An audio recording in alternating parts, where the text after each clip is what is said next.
Verismo was a reaction to the tradition of opera being about royal people, being about politics, being about godlike figures. And it was a reaction against that to something that was more more like real life, and more about ordinary people. Verismo means vero, real, life, having to do with the truth. And, but it implies an extreme emotion that is so extreme that it probably leads to violence. And Verismo, you can't think of Verismo without thinking of the knife and the blood. And that's very important. And it makes for great theater. And that's why it's a genre that is very compelling for the audience. I think every kind of opera puts its characters through extreme emotions. But the emotions that are being portrayed in Verismo operas is much more raw.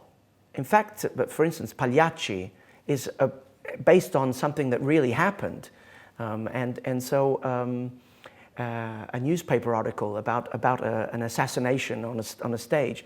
So these things are, you know, they really are trying to get to things that are essential and that are not dealing with the gods, if you like.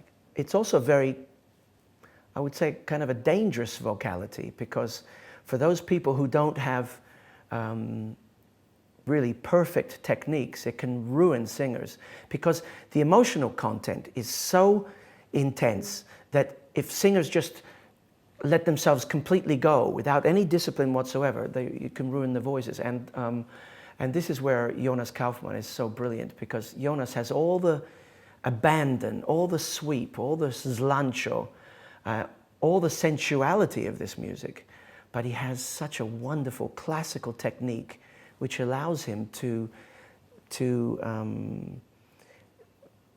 sing with abandon, but always knowing exactly what he's doing technically. Jonas speaks Italian beautifully, so he has a relationship to the language which is so crucial to this repertoire. It's without the real connection to the language, to the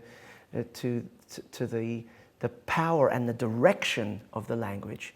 I've performed with Jonas quite often, and his stage persona is very interesting, because he's very good looking, but he's very, very willing to show the ugly side of his characters, and that's very, very important, especially in repertoire like Carmen, like Tosca, like well, in the Don José character, the Cavaradossi character in Tosca, and in the Verismo repertoire, because that's an essential part of really getting into the theatricality of what's going on. He also very well knows how to capture the atmosphere of the moment. And this, for a singing actor, is very, very important, because every night is different. Every performance is different. You have a plan. You know the technique of what you're going to do, but somehow he knows how to change every evening depending on what's going on. And I think that that's extremely valuable to a theater and to a conductor, certainly. Plus, he's a conductor's dream because he's so musical.